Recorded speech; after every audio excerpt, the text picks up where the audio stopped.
Hi everybody, today I'm going to be doing a lesson on the midpoint formula, and I'm going to begin my lesson with a warm-up. So warm-ups are very beneficial to have at the beginning of your lesson because it'll help students prepare them to learn by having them think about a new topic or consider a previously learned topic in a new way. So the objective of a warm-up is to get your students thinking, become curious, and ask questions and want to explore more about the topic. So here I have a problem that my students are going to be solving, and of course it does include a number line, and I provided a visual of the number line.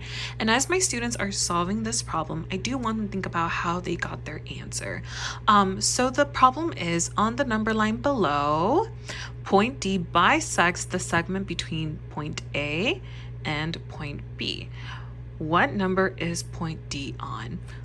So we do have point A right here, and I'm going to zoom in for you to see, and we do have point B right here, and they're already plotted. So point A is -9 and point B is 5, and we are trying to find out where is point D. We know that point D bisects segment A and bisects the segment between A and B, and we know that the word bisect means divide into two, so it's somewhere right here in the middle. But of course we have to prove our answer. But before we can do that, I do want my students to go ahead and label their number line. So -10 would be our benchmark number. That means we start there. And 10 would be our the other benchmark number because we end there. And as they are plotted, point A would be our endpoint of the segment AB, and B would be our second endpoint for the segment AB. And then we're going to go ahead and start to solve. So I'll ask my students, what would be one way that we can find the middle of these two endpoints? And they might suggest we can probably count the spaces between endpoint A and endpoint B. Now, students might have other ways to solve this, but we're going to go ahead and do that with this warm-up right here. So we're going to go ahead and count the spaces between endpoint A and endpoint B. So 1, 2, 3, 4, 5, 6, 7, 8, 9, 10, 11, 12, 13, 14. So we know that there are 14 spaces between endpoint A and endpoint B. So because the word bisect means dividing into two equal parts, we my students might say, hey, we need to divide 14 into 2 in order for us to get the middle of these two endpoints, and that's where point D will be located. So we'll go ahead and do that. So 14 divided by 2 is 7 spaces. So we know that the exact middle between endpoint A and endpoint B is 7 spaces from endpoint A to endpoint B. So we're going to go ahead and count 7 spaces. So 1, 2, 3, 4, 5, 6, 7, and that lands on -2. So -2 is right in between endpoint A and endpoint B, which gives us our answer that point D is located there. After that, we're going to go ahead and jump straight into the lesson. Today, we're going to be learning about midpoint formula. I did provide the objective and the TEKS for my students, and the TEKS is G.2b, and it states, I will derive and use the distance, slope, and midpoint formulas to verify geometric relationships, including congruence of segments and parallelism or perpendicularity of pairs of lines.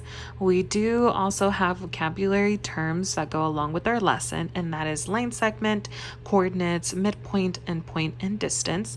I also included keywords for midpoint formula. So when students are dealing with word problems that have to do with midpoint formula, it's going to include words such as midway or middle. So what does midpoint mean? So the definition for midpoint is the point of a line segment that separates the line segment into two congruent parts. So a line segment might look like this. This will be our midpoint because this is the point that divides the line segment into two equal parts. This would be our endpoint, and this would be our second endpoint. So we have two endpoints and a midpoint. On the Cartesian plane, midpoint is the coordinate point of a line segment that's equidistant to the coordinates of the endpoints x sub 1 and y sub 1 and x sub 2 and y sub 2. So X sub 1, Y sub 1 would be one endpoint, and X sub 2, Y sub 2 would be another endpoint. And it doesn't really matter. Any endpoint can be either one. That is up to you. So I'm going to go ahead and zoom in for you to see. So on a coordinate plane, that's how our line segment is going to look like. So we have the two endpoints and we have our midpoint right here. And as you can tell, our endpoints are labeled as X sub 1, Y sub 1, and X sub 2, Y sub 2. In order to find the midpoint, we are going to be using the midpoint formula. So the midpoint formula looks like this. Okay. So we're going to grab those endpoints and we're going to plug them in. And that's going to make an ordered pair, and that's going to give us the midpoint for our line segment. So the midpoint is x sub 1 plus x sub 2 over 2, comma, y sub 1 plus y sub 2 over 2. And then we're going to go ahead and solve. I decided to include a fun little YouTube music video. So this is a cover of the Beatles hit song, Twist and Shout, and it's going to talk about the midpoint formula and also the distance formula, but we're not going to be talking about that. I wanted to include this just because it's perfect since I'm talking about midpoint, and it's fun, it's catchy, and it's appealing to students.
All right, so that's really what the song is. I thought it would be a great little brain break for my students, kind of get up and move, you know, have that little bit of time to, I don't know, it's something fun to include in the lesson, so I did. Then I'm going to do a quick check-in with my students, see how they're feeling about the midpoint formula so far, if they're doing good, or if they're confused. Then I'm going to give them time to talk with their buddies and share what they have learned so far, ask any questions if necessary, and express what they're confused in. After that, we're going to go ahead and jump right into our practice. So our materials are going to include a school-provided laptop, and they're going to go to geogebra.org, and it's right here. And they're going to be using GeoGebra to graph, and they're also going to be using their math journal to show their work. So GeoGebra looks like this. And again, they're going to be using this to graph. I did want to include technology in our lesson. And GeoGebra is such a great website for math. It's great, so I love it. So the problem is determine the midpoint of the line segment between the two given endpoints. So we have our two given endpoints, and we do have the midpoint formula right here. So we're going to go to GeoGebra. We're going to grab these two endpoints, and once we do that, but before we do that, I'm sorry, let's go ahead and label our endpoints with x sub 1, y sub 1, and x sub 2, y sub 2.